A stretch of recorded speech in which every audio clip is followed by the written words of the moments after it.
painful restaurant deaths ever. Yes, restaurant deaths. I don't know how you could die in a restaurant unless somebody like stabs you to death or like you get boiled to death. But we're about to The find Eight out. Immortals restaurant murders incident. The eight. August 1985, the quiet streets of Macau became the setting for one of the most brutal restaurant massacres ever recorded. Huang Jiheng was a 29-year-old gambler, known in local circles for his mounting debts and increasingly desperate behavior. Damn. The Huang family owned and operated the Eight Immortals restaurant, a popular establishment where locals gathered for traditional Cantonese cuisine. They had made the mistake of lending Huang 600,000 patakas, approximately $75,000 in today's currency.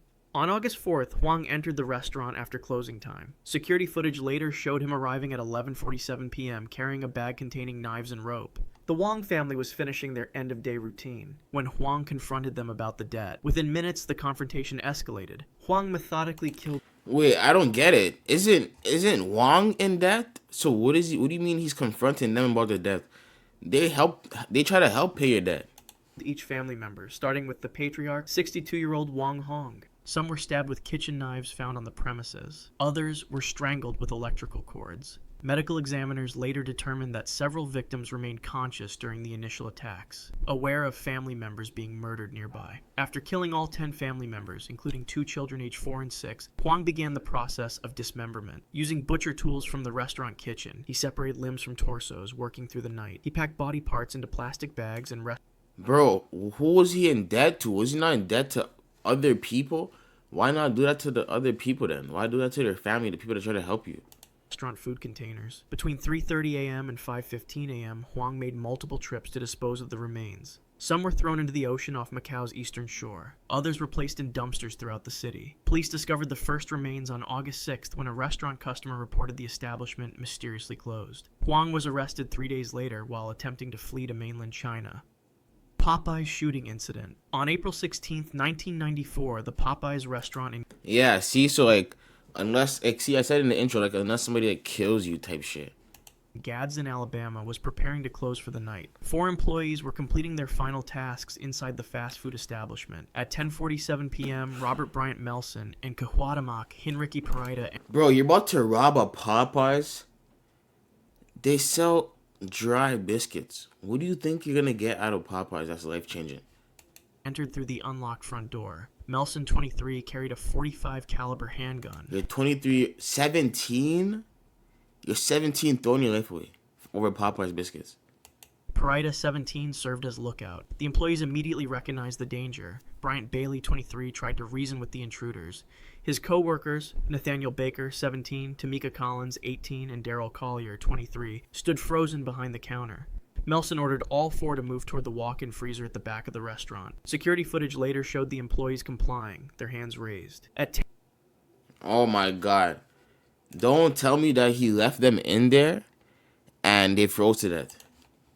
2 p.m., all 4 were forced inside the 8 by 10 foot freezer. Witnesses in a nearby parking lot reported hearing multiple gunshots in rapid succession. Inside the freezer, Melson fired 7 shots at close range. Bryant Bailey was hit in the neck and chest. Nathaniel Baker received bullets to his head and torso. Tamika Collins was shot 3 times in the chest. Each died within seconds from catastrophic blood loss and organ damage. Daryl Collier was shot in the face, but the bullet followed an unusual path, exiting without hitting vital structures. He collapsed among his dead co-workers, bleeding profusely but conscious. The robbers took $2,100 from the register and fled. For 15 minutes. $2,100. That's broken down to $1,050 for each person. So $1,050 for each person, and 4 people, and 3 dead and 1 attempt murder. That, basically what I'm trying to say is, for $1,050, you done sent yourself to jail for life.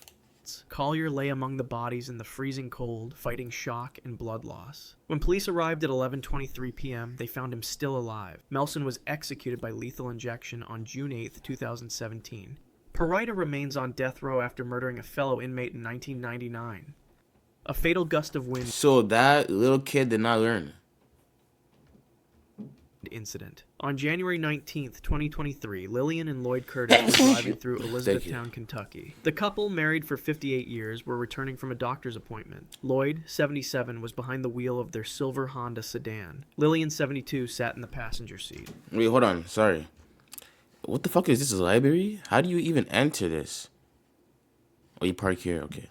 Kentucky. The couple, married for 58 years, were returning from a doctor's appointment. Lloyd, 77, was behind the wheel of their silver Honda sedan. Lillian, 72, sat in the passenger seat. At 1:48 p.m., they pulled into the parking lot of a Denny's restaurant on Mulberry Street. The day was unusually windy, with gusts reaching 70 miles per hour. Meteorologists later called it one of the strongest wind events in the region that year. As the Curtis vehicle parked in a space directly beneath the restaurant's sign, a powerful gust struck the area. The Denny's sign, a 1.3-ton metal and plastic structure mounted on a 20-foot pole, had passed its most recent inspection just 3 months earlier. Engineers would later determine that the sign's mounting bolts had been properly installed. The wind itself was the only factor. At 1:50 p.m., security cameras captured the moment the sign broke free from its mounting. It took less than 2 seconds to fall. The sign crashed directly onto the Honda's passenger side, crushing the roof down to the seat level. Lillian Curtis suffered an immediate catastrophic head injury. First responders arrived within 4 minutes, but found her without pulse or respiration. Lloyd Curtis was conscious when paramedics reached him. The impact had caused severe internal injuries and crushing trauma to his lower body. He was trapped in the vehicle for 37 minutes while rescue workers cut through the wreckage. At the University of Louisville Hospital, doctors determined he had suffered multiple organ failures. Despite 3 surgeries over the next 4 days, Lloyd Curtis's condition deteriorated. On January 23rd at 3:15 p.m., he died from complications of his injuries. Mistaken for... That's crazy, bro. The wind. The wind and a Denny sign. That's so crazy. Homeless left to die incident. What? On August 3rd, 2025, Mistaken for Jesse homeless left Mobley to die Jr. incident? entered the What? Capitol Steakhouse in downtown Houston, Texas. The 34-year-old construction worker had just finished his shift and was meeting friends for dinner. At 7:42 p.m., security cameras captured Mobley suddenly clutching his chest while standing near the bar. That's that Hennessy.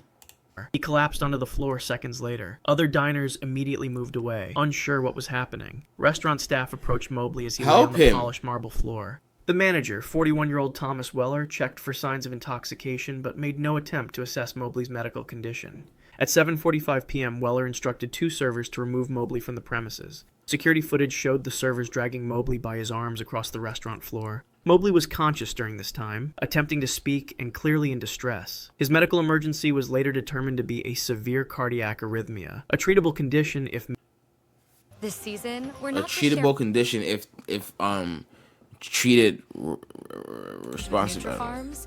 medical help had been summoned. Instead of calling 911, the restaurant staff carried Mobley to a service exit at the rear of the building. At 7:51 p.m., they placed him on the ground next to garbage dumpsters in an unlit alley. The temperature that evening was 94 degrees. For 28 minutes, Mobley remained in the alley, occasionally moving his arms and trying to call for help. No staff member checked on his condition. Bro, A what delivery the driver fuck? discovered Mobley at 8:19 p.m. and called emergency services. Paramedics arrived at 8:26 p.m. and found Mobley without a pulse. Despite resuscitation attempts, he was pronounced dead at 8:47 p.m. Bro, that restaurant killed him. Literally. I hope this family sues them for $1 billion. Autopsy results confirmed that immediate medical intervention could have saved his Duh. life. The surveillance footage, obtained by local news stations 4 days later, showed staff members laughing as they returned from the alley. Tina's Burritos Factory incident. On July 12, 2025, Maria Delgado arrived for her night shift at Tina's Burritos Factory in Vernon, California. The 19-year-old had been working at the industrial food processing plant for just 6 months. Her responsibilities included cleaning the massive food processors after production ended. At 11:30 p.m., the main Alright, I think I know how this is gonna end. I just get to the point. production line shut down. Workers began their cleaning protocols, a process that normally took 2 hours. The primary food processor was an Italian-made Gastromac industrial mixer, standing 7 feet tall with a mixing capacity of 500 pounds. Company protocol required the machine to be fully powered down and locked out before cleaning. Security camera footage later revealed that at 11:47 p.m., Maria entered the cleaning area alone. For unknown reasons, the machine had not been properly shut down. The electronic lockout tag, designed to prevent accidental activation, was missing from the control panel. At Missing? As in someone took it and brought it home? To sell it on eBay? 11:52 p.m., Maria climbed onto a stepladder to reach inside the upper chamber of the processor. She was using a scraper to remove dried food residue from the mixing blades. 3 minutes later, another worker in a different part of the facility accidentally activated the machine's remote start function. The mixer's industrial-grade motor engaged immediately. The stainless steel mixing blades began rotating at 120 RPM. Maria had no time to react. Her right arm was caught between the blades, pulling her entire body into the machine. Workers nearby heard her screams and rushed to the area. By the time they reached the emergency shutoff button, 27 seconds had passed. When emergency services arrived at 12:14 a.m., they found Maria's body completely entangled in the machinery. Medical examiners later determined she remained conscious for approximately 15 seconds after initial entrapment. Death occurred from massive trauma and blood loss. Investigators discovered that the machine's safety interlock had been deliberately disabled 6 weeks earlier to increase production speed. To increase production speed? Alright. So let me get it straight. You have a 7-foot machine that you made the safety thing for because it's so dangerous, and you took it off so you could speed up production. Okay, cool. Palermo's Pizza Factory incident. On September 17, 2025, Robert Chiron reported for his regular shift at Palermo's pizza manufacturing facility in West Milwaukee. The 45-year-old maintenance technician had worked at the factory for 8 years. His job He involved died at a pizza factory? No way. Don't let me find out somehow he was laying on top of this and got squished or some shit. ensuring the automated production line ran smoothly. At 10:15 a.m., Chiron responded to a minor stoppage in the dough forming section. The robotic arm responsible for stretching pizza dough had detected an irregularity and automatically paused. This particular machine was a KR420 industrial robot manufactured It's smiling at you. You trust a 7-foot arm machine that smiles? Like, by KUKA Robotics. It stood 12 feet tall with a reach of 12 feet tall? I said 7. 9 feet and could exert 2.5 tons of pressure at maximum extension. Company protocol required all technicians to remain outside the safety cage while the robot was in safety diagnostic cage? mode. He's in the safety cage? Security footage showed Chiron entering the cage at 10:17 a.m. He carried standard diagnostic tools and approached the base of the robot. What happened next was captured by multiple cameras. At 10:19 a.m., Chiron leaned forward to check a sensor on the robot's main hydraulic line. The machine, still in diagnostic mode, suddenly reactivated. Its massive arm swung in an unexpected pattern, pinning Chiron against the metal frame Alright, nah. That's just unbelievable. That's just real. of the dough-forming table. Bro, the shit's only supposed to be made to go like it bent. Actually no, it does tuck in. Still it does. Oh shit, that shit grabbed him. The force was immediate and catastrophic. The 2,200-pound arm crushed Chiron's torso between two metal surfaces. Workers on the production floor heard the impact and his initial cries for help. 3 employees rushed to the emergency stop button, but the damage was already done. Medical examiners later determined that Chiron suffered complete crushing of his chest I'm done with this cavity. video. That shit was premeditated.